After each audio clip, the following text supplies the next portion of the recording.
Let me ask you something.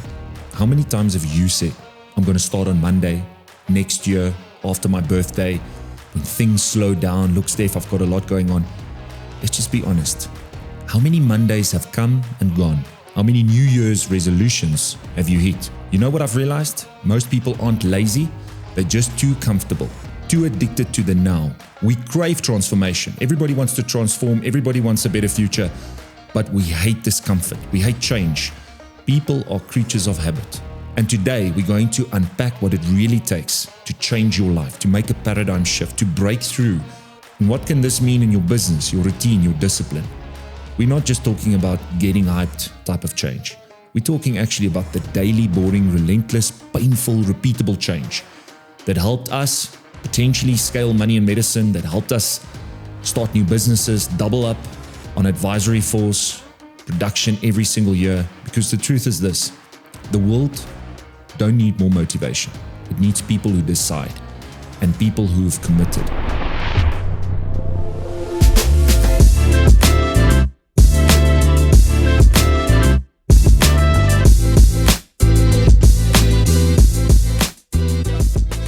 Now, before we start, I want to quickly share a story with you. I was about 30 years old. My son was just born and it was just before COVID. We went on a trip to Clarence, Free State.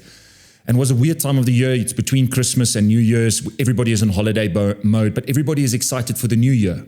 This year I'm going to change this. That year I'm going to change that.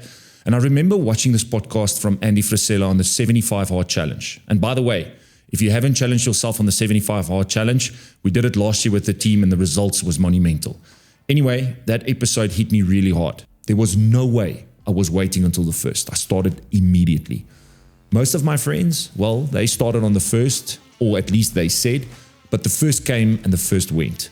Now, I'm not saying I'm special, but what I am saying is I finished what I started. Not because it was fun, but because I needed to prove something to myself. I wanted more focus, I wanted more structure, and more discipline in my life. And here's something I realized very early. If you feel better about yourself, you do better in everything. I'm going to say that again. If you feel better about yourself, how you look, how you portray yourself, how you carry yourself, you do everything better. Now, the results that year, well, in that same year, in the middle of lockdown, we started scaling money in medicine. Before that was just me and Werner. Before that, we just did what any other financial advisory team would do, but we actually found a business. We found multiple businesses. And it wasn't because we had a blueprint, it was because we understood focus. We understood what it took to scale. And in this episode, I'm going to share some of those laws with you that helped us to accelerate, but also helped us to go to the next level. Law number 1, just make that decision. Progress over perfection. I meet too many people that never make a decision. We started a YouTube channel with no real idea of what we were doing. We just went with it. I cringe when I watch some of our videos, and I remember our very first video took us about 4 or 5 hours just to shoot a 20-30 second intro. We had terrible lighting, no real flow. We used an iPhone to record. We got mocked. Look, I've got great friends that keep me humble, but guess what? We're currently helping over 2,000 medical doctors every year. Our content is automated and we share this with clients on webinars. It helps us to scale our time, our knowledge. And a great quote that I heard is that imperfect actions always beats perfect procrastination. Number 2, stay focused. People liked us. We got emails, we got invites, especially when we started getting on the scene, until we started scaling, until we started making some big moves. Then suddenly they didn't. But we stayed locked in. We didn't chase trends. We didn't copy competitors. We focused on the task at hand. We knew this was part of the process. We didn't chase trends or try to copy or imitate competitors or got locked into politics. We focused on the task at hand. Focus means cutting through the noise, and sometimes that noise comes from the people closest to you. We keep our eyes on what had to be done. Law number 3, create discipline. Here's the power play. A made-up mind is unstoppable.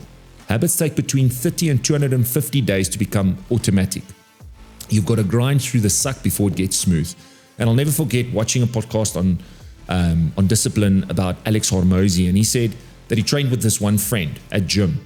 And afterwards, throughout the gym, the friend actually asked him, Alex, is that it? And Alex said, yes, that's it. But I've been doing this non-stop for as long as I can remember. Wow. Same workout, same pitch, same process, but non-stop. That's discipline. That is discipline. Discipline is boring, but that's what makes it powerful. They asked Warren Buffett, if it was so easy, why didn't everybody get rich? And he said, because not everybody wants to get rich slowly. You don't need more excitement. You need more reps. And then lastly, the final and probably most important key to this is to optimize. This is the final unlock, and most people never get here. There's a brilliant book, and I'm going to recommend it to each and every single person that watched this episode. And it's by Dan Martell, called Buy Back Your Time. He talks about building a loop. So you only focus on what gives you energy, what moves the needle and brings in the cash. Think about this. If you're a medical doctor, you don't take vitals or log readings. You diagnose, you treat, you do the high leverage work. Same goes for financial advisors, entrepreneurs. Why are you still the marketer? Why are you still doing all the admin, filling out application forms, making sure that claims is processed? Why are you still the postman? Optimize, delegate, and buy back your time, so you can do the one thing that only you can do to move the needle. So my challenge to you is this. Imagine you make that decision today. You make a paradigm shift. You cut the distractions. You commit to discipline. You optimize your energy and you optimize your time. Where would you be in 5 years? Imagine. Where would you be in 10 years? That's the real question. My biggest fear is looking back one day at the age of 70, 80 and having that thought that I lived an insignificant life. My challenge to you is don't wait until Monday. Don't wait until January. Start now. And if something in this episode sparked that in you, hit the subscribe button, share it with your friends, give it a thumbs up, reach out. We'd love to hear from you. We'd love to hear if you are leveling up in life. And remember, until next time, plan the plan.